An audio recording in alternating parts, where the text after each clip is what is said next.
Nakilala na natin ang 4 na grupong siguradong kakanta sa Middle Rounds Performance Night.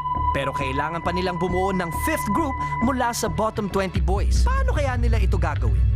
At para tulungan kami mag-decide kung sino pa ang 5 boys na makakasama sa 5th group, bibigyan namin kayo ng last chance para makapag-perform. Hatiin namin kayo na titirang 20 sa 2 grupo.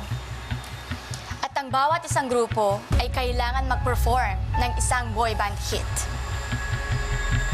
Bibigyan lang namin kayo ng 24 hours to rehearse. This is your last chance to perform sa harapan namin at ng mga girls. At huwag niyong kakalimutan na kami mga judges pa rin ang pipili ng 5th group. Kaya naman, yung mga boys na nasa taas, kayo ang magkakasama sa unang grupo. You will be performing the Backstreet Boys' most successful single in the Billboard chart. Ang Quit Playing Games with My Heart. Kaya good luck sa inyong lahat.